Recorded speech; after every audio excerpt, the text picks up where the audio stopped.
Hello everyone, welcome to career information job alerts. तो hope so आप सभी अच्छे होंगे। तो आज इस वीडियो में आपसे मैं जो जॉब रिक्रूटमेंट शेयर करने वाला हूँ वो निकला है बार्क के अंडर यानी कि भाभा एटॉमिक रिसर्च सेंटर। और ये जो रिक्रूटमेंट है ये पोस्ट किया है nuclear cycle board of Mumbai, जहाँ से ये वैकेंसी निकला है। और लगभग यहाँ पे 3 पोस्ट है। आगे मैं आपको इन डिटेल सारी चीजें बताऊंगा, जैसे कि कौन से पोस्ट के लिए कितनी वैकेंसी है, क्वालिफिकेशन क्या जरूरी है। वैकेंसीज में बता दूं 89 है टोटल। उसके बाद में सिलेक्शन क्राइटेरिया कैसा होगा और आपको फॉर्म कैसे फिलअप करना है, और लास्ट में आपको इंपॉर्टेंट लिंक सारे मैं शेयर कर दूंगा डिस्क्रिप्शन बॉक्स में, ताकि आप यहीं से फॉर्म फिलअप डायरेक्टली कर सकते हो जाके।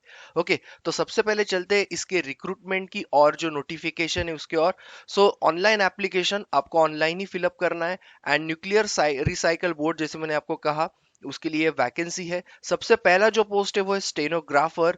ग्रेड 3 का ये पोस्ट है, ग्रुप सी नॉन गैजेटेड। लगभग 6 वैकेंसी है। एक एक वैकेंसी जो है वो SC ST और OBC के लिए है, वही ओपन के लिए यहाँ पे 3 वैकेंसी है।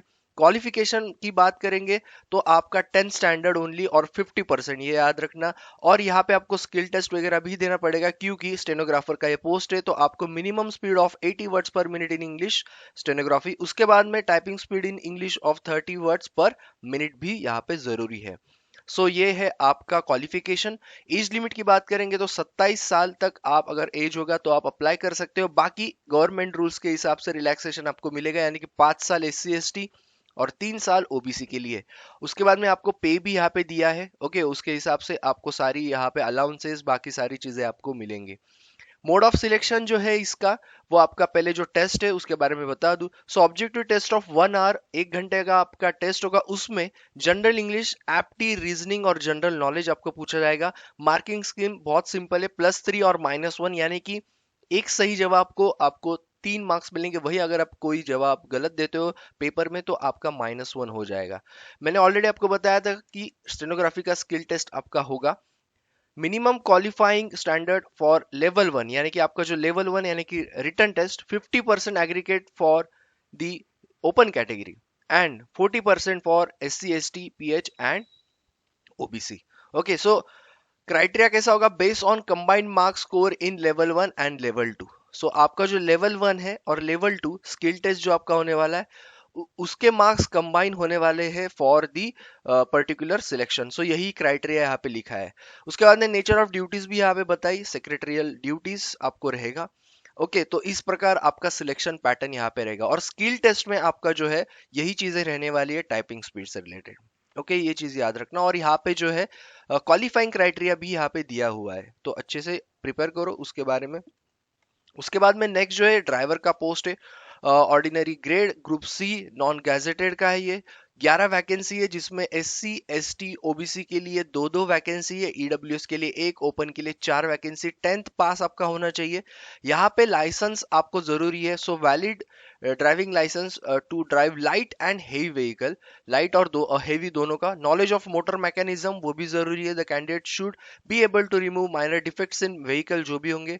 Consolidated experience in driving a light vehicle and a heavy vehicle at least for 3 years। तो यहाँ पे आपको 3 साल का मतलब ड्राइविंग का एक्सपीरियंस होना चाहिए, लाइट और जो है आपका हेवी व्हीकल का। ओके, यहाँ पे भी आपका जो एज है वो 27 है। यहाँ पे भी यहाँ पे पे स्केल के बारे में बताया लेवल 2 का, और इस हिसाब से आपको सारे अलाउंसेस भी यहाँ पे मिलेंगे। सिलेक्शन क्राइटेरिया आपका इसमें जो होगा वो related to motor vehicle act पूछा जाएगा आपको लेवल 1 में। 1 घंटे का ही होगा ये भी। उसमें अरिथमेटिक भी आएगा, आपका GK भी आएगा और जनरल इंग्लिश आएगा। ओके, और आपको ज्यादा से ज्यादा फोकस करना है मोटर व्हीकल एक्ट, क्योंकि वो भी आपको पूछा जाएगा। यहाँ पे भी आपको +3 -1 और लेवल 2। तो डेफिनेटली इसका स्किल टेस्ट मतलब आपका होना है ड्राइविंग टेस्ट, तो आपका वो होगा।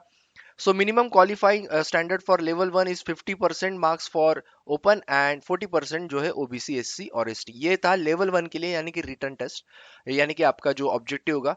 उसके बाद में क्राइटेरिया जो है पूरा आपका कैसा रहेगा? वैटेज फॉर लेवल 1, यानी कि आपका जो लेवल 1 का वैटेज है उसको 40% दिया जाएगा, जितने भी आपके मार्क्स होंगे। एंड लेवल 2 का जो सबसे इंपॉर्टेंट है, जो स्किल है आपका, उसको 60% दिया जाएगा, और इसी को कंबाइन करके आपका सिलेक्शन होगा। Only those candidates qualifying in level 1 return test will be, definitely यही होगा। जब तक आप लेवल 1 क्लियर नहीं करोगे आपको लेवल 2 के लिए नहीं बुलाया जाएगा। सो यहाँ पे ड्यूटीज तो ऑलरेडी उन्होंने बता दिया है इसकी, required to drive either heavy और लाइट व्हीकल, फिर आपको रिपेयर वर्क भी आना चाहिए, ये सारी चीजें। एंड देन नेक्स्ट आपका जो पोस्ट है जिसमें सबसे ज्यादा वैकेंसी है वो है work assistant group C non gazetted auxiliary. ये बहुत अच्छा पोस्ट है। लेवल 1 का आपको पे स्केल यहाँ पे 18,000 के हिसाब से आपको जो है प्लस अलाउंसेस सारी चीजें आपको मिलेंगी।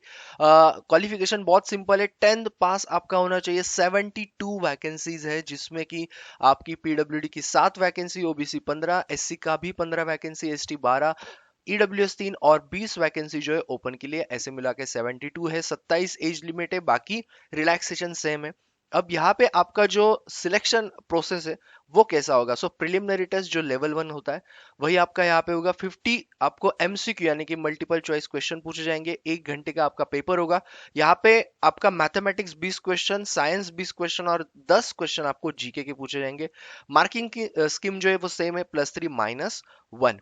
जनरल जो कैटेगरी है उसके लिए 40%, ओके, आपका जो होगा particular qualifying. And for reserve category it is lowest cut off will be about 30%। Okay, तो आपको 40% से ऊपर लाना है जनरल और 30% से ऊपर लाना है फॉर रिजर्वेशन। तो ये एक चीज याद रखना, ये जो है 30% 40% ये आपका फाइनल कट ऑफ नहीं रहेगा, ये सिर्फ एक क्वालिफाइंग होता है कि उसके ऊपर आपकी होनी चाहिए। बाकी आपके जो मेरिट के हिसाब से आपका कट ऑफ लगाया जाता है। इसलिए यहाँ पे बताया कि lowest cut off will not be fix below 30% से नीचे नहीं जाएगा। अगर बच्चे समझो 30% तक उनके वैकेंसी फिल नहीं होते तो वहीं पे कट ऑफ वो लगा देंगे। और अगर उससे ज्यादा बच्चों के मार्क्स होते तो 30% तक नहीं जाएगा कट ऑफ। तो ये सारी चीजें होती है। लेवल 2 एडवांस टेस्ट इसमें जो होगा वो क्या होगा? सो कैंडिडेट्स क्वालिफाइंग लेवल 1 जब आपका हो जाएगा क्वालिफाई, सबका नहीं होगा ये टेस्ट, याद रखना, जो क्वालिफाई करेंगे will be eligible for this level 2 advanced test, जिसमें आपको 50 ऑब्जेक्टिव टाइप क्वेश्चंस, ये 2 घंटे का होगा, जिसमें 15 क्वेश्चन मैथमेटिक्स, 15 साइंस, 10 क्वेश्चन आपको जी के यानी कि जनरल अवेयरनेस या जनरल नॉलेज, एंड 10 क्वेश्चन आपको बेसिक इंग्लिश के यहाँ पे पूछे जाएंगे। +3 -1 यहाँ पे भी वैसा ही रहेगा। Now final merit list will be जो प्रिपेयर्ड होगा, so it will be on obtain in level 2। So आपका लेवल 1 जो यहाँ पे है सिर्फ वो क्वालिफाइंग नेचर ही बोल सकते हैं, क्योंकि आपको सिर्फ क्वालिफाई करके यहाँ पे लाना है। आपको लेवल 2 में आपको वहां पे जरूरी है कि आपका प्रिलिमिनरी टेस्ट क्लियर होना चाहिए कट ऑफ के साथ।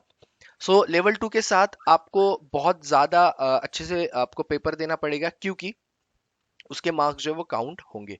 सो अगर टाई होता है तो candidates with the lower negative marks in level 2 will be placed on higher merit list. Candidates with higher marks in level 1 to be placed higher on the merit list. Candidate with the lower negative marks in the level 1 to be placed on the merit list. तो इतना ज्यादा तो नहीं होगा, लेकिन हाँ एक आध बार टाई हुआ तो एक आधा आपका जो क्राइटेरिया वो यूज हो सकता है।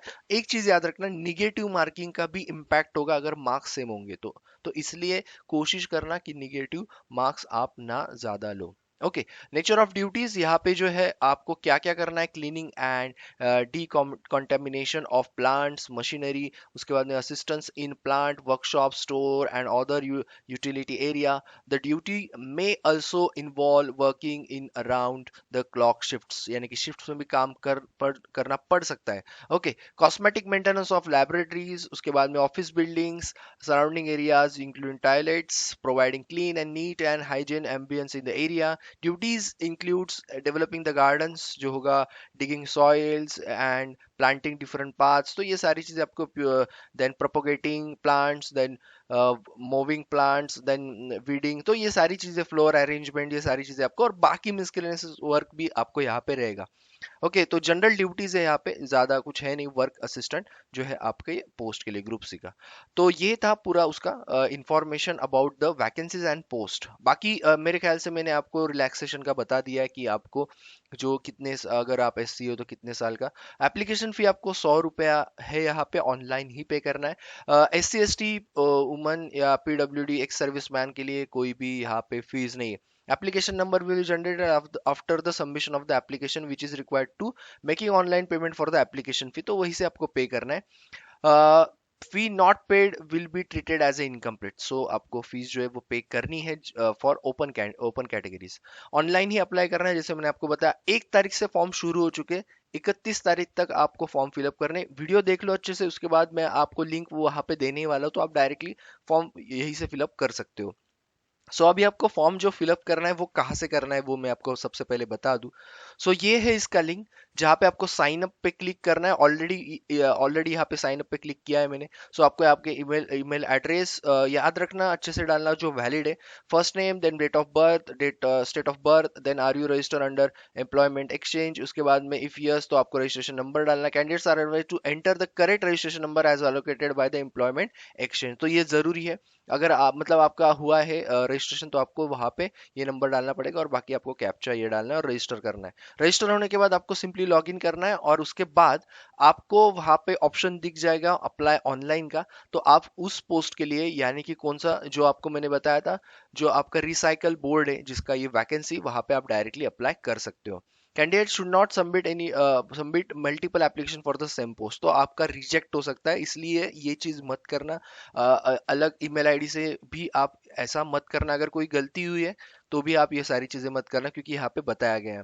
कैंडिडेट्स में ensure that they fill correct information, क्योंकि आपका डॉक्यूमेंट वेरिफिकेशन और वो सारी चीजें तो होती है, मेरे ख्याल से वो बताने की जरूरत नहीं। और स्पेशली जो रिजर्वेशन कैटेगरी है उनके लिए कि आपका कास्ट सर्टिफिकेट, नॉन क्रिमिनल जिनको जिनको होगा, या पीडब्ल्यूडी फिजिकली हैंडीकैप वालों का जो सर्टिफिकेट होगा, उनके उनके कैटेगरी के हिसाब से आपको वो जरूरी है। मोबाइल नंबर और ईमेल आईडी वैलिड डालना, जो आपका एटलीस्ट 6 से 1 साल तक आराम से चले, और आराम से चले मतलब आपके पास वो एक्टिव रहे। उसके बाद में ये प्रोविजनल वैकेंसी चेंज वेंज हो सकता है, तो ये तो होता ही है, गवर्नमेंट के रूल्स होते हैं। Candidates empanel under waiting list will be offer employment only in case main list does not join. तो यहाँ पे जब आपका लिस्ट लगेगा, तो आपका एक मेन लिस्ट लगेगा, यानी कि जिनका सिलेक्शन हो चुका है, और एक वेटिंग लिस्ट लगेगा जो जिनका मतलब होने के चांसेस होंगे। तो अगर कोई मेन लिस्ट में से ज्वाइन नहीं करता है, तो आपको जो प्रेफर मतलब आपके जो मेरिट लिस्ट में होगा वेटिंग के, उनके हिसाब से, उनको रैंकिंग के हिसाब से बुलाया जाएगा। एश्योरिटी नहीं है कि वेटिंग लिस्ट जो है वो आपका मतलब क्लियर होगा ही। लेकिन एक चीज यहाँ पे उन्होंने बताया कि validity of operation of waiting list will B 1 year. यानी कि ये होता है, इसलिए मैंने आपको बताया 1 साल, क्योंकि कभी कभी ऐसा होता है कि यहाँ पे जो बताया 1 साल के लिए आपका वेटिंग लिस्ट वैलिड रहेगा। ऐसा हो सकता है 6 महीने के बाद कोई वैकेंसी खाली हो जाए, तो आपका मेरिट में अगर आपका नाम हो वेटिंग लिस्ट में, तो आपको बुलाया जाएगा। 1 साल की ये लिस्ट जो है ये वैलिड रहेगी जब आपका ये फाइनल रिजल्ट लगेगा। ओके, एलिजिबिलिटी क्राइटेरिया तो मैंने बता दिया आपको, बाकी सारी चीजें भी। सीजीपीए और its equivalent grade obtain by candidates will have to indicated as equivalent percentage. तो अगर होगा, वैसे मुश्किल है, होगा, अगर होगा भी तो आप वहाँ पे परसेंटेज डाल सकते हो। कैंडिडेट्स वर्किंग अंडर, कोई आप बॉडीज में काम कर रहे हो, पीएसयू या स्टेट सेंट्रल, तो आपको नो ऑब्जेक्शन सर्टिफिकेट आपको लेके आना पड़ेगा eight the time of submission of documents, यानी कि आपके जो है स्किल टेस्ट वगैरह होंगे, तो उसके टाइम पे आपको वहां पे वो जरूरी है। Candidates while appearing for return और स्किल टेस्ट जो आपका होगा, must bring a print out of the online application submitted. तो जब भी आप यहाँ पे ऑनलाइन एप्लीकेशन अभी भरोगे, आप एक काम करना, उसको सेव करके रखना आपके डेस्कटॉप या आपके कहीं पे पेन ड्राइव वगैरह में, या फिर उसका प्रिंट निकाल के आपके पास रखे रहने दो। आपको भेजना कहीं पे भी नहीं, लेकिन टाइम आपको जो है जब आप अपियर करोगे तो आपको लेके जाना application submitted. Then admit card along with the documents in support of the identity proof. फिर आपका वो आइडेंटिटी प्रूफ तो पता ही है आपको, जो भी होगा, driving licence, Aadhaar card, PAN card, voter card, या फिर और कुछ, तो वो आपको लेके जाना है। Okay, SC/ST outstation candidates called for written examination will be paid, and traveling allowance of second class railway fare by the shortest route। यानी कि SC/ST जो आउटस्टेशन कैंडिडेट्स है, उनको रिटर्न के लिए जो बुलाया जाएगा, उनको सेकंड क्लास का रेल फेयर यहाँ पे मिलेगा। Okay, however travelling allowances is not admissible those SC/ST candidates who already in the, जो भी आप अगर सेंट्रल या कोई स्टेट गवर्नमेंट में होगे ऑलरेडी, या पब्लिक सेक्टर में होगे, तो तब आपको नहीं मिलेगा।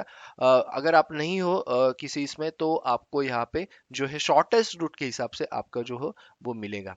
ओके, डाउनलोड टीए फॉर्म्स, तो आपको टीए फॉर्म जो है वो मिल जाएंगे। Okay, self attested copy of SC/ST, तो आपको वो जो है टीए फॉर्म के साथ एम्बर्समेंट जो होगा, reimbursement will be subject to production of self attested copy of SC/ST candidate non-employment certificate and ticket e-ticket. For this purpose candidates are required to download the provide the annexure 6। तो आपको ये form लेके जाना है, उस पे self attested SC ST caste certificate आपको लगाना जरूरी है, तभी आप वैलिड हो पाओगे for that particular travelling allowance.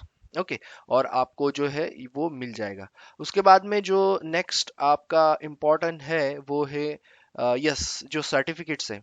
So at the time of second stage of selection आपको जो है qualification certificate, experience, date of birth का, SC ST OBC non creamy layer PWD होगा तो वो जैसे मैंने आपको ऑलरेडी बताया, आप अप्लाई कर रहे हो तो वो सारी चीजें आपको तो लगेगी ही लगेगी। सो ये था पूरा इंफॉर्मेशन। ओके एंड आपको जो है फॉर्म्स वो सारे ये साइट पे मिल जाएंगे, recruit.bark.goi.in। तो इसका लिंक भी मैं आपको दे देता हूँ नीचे, जहाँ पे आपको 1 से लेके 7 तक सारे फॉर्म मिलेंगे, जिसके लिए भी आपको मतलब ज़रूरत है। जैसे कि SC ST वालों के लिए यहाँ पे क्या ज़रूरत है, आपको ज़रूरत है फॉर एनेक्शर 6 की, तो आपको वो भी वहाँ पे मिल जाएगा। तो आपसे मैं 3 लिंक शेयर कर दूंगा अभी जब ये वीडियो खत्म हो जाएगा, एंड वो लिंक मैं डिस्क्रिप्शन बॉक्स में दे दूंगा। पहला लिंक आपका नोटिफिकेशन का, दूसरा लिंक आपका अप्लाई ऑनलाइन का, और तीसरा लिंक मैं दूंगा आपको जहां से आपको फॉर्म मिलेंगे जो भी आपको जरूरत है उसके हिसाब। जैसे एक सर्विसमैन को एनेक्श्योर 7 की जरूरत है, उसके बाद में बाकियों को एनेक्श्योर 5 जो भी EWS है वगैरह यहाँ पे जो बताया है। Disability certificate from the authority disability as the format यहाँ पे दिया एनेक्श्योर 4, तो वो फॉर्मेट आप एक बार चेक कर लेना।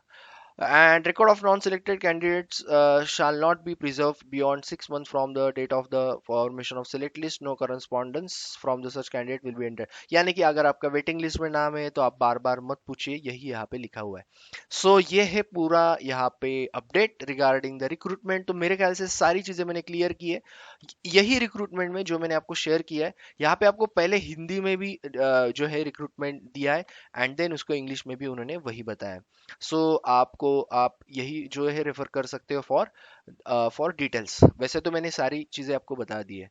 Okay so yes thank you all. बाकी सब्सक्राइब करो चैनल को, क्योंकि बहुत सारे नोटिफिकेशन ऑलरेडी आप जाके देख सकते हो। Private government sector technical non technical सारे एजुकेशन जो है उसके बारे में जो ऑफिशियल अपडेट्स आते हैं अबाउट द जॉब, तो वो आपको ये चैनल पे मिल जाएंगे रेगुलरली। सो आपके दोस्तों के साथ भी शेयर करो, इसको सब्सक्राइब करो और बेल आइकन को हिट करना मत भूलना, क्योंकि बहुत बार ऐसा होता है कि डेट किसी रिक्रूटमेंट का जो है वो निकल जाता है। सो याद रखना ये सारी चीजें, and stay tune to the channel. All the best and thank you all.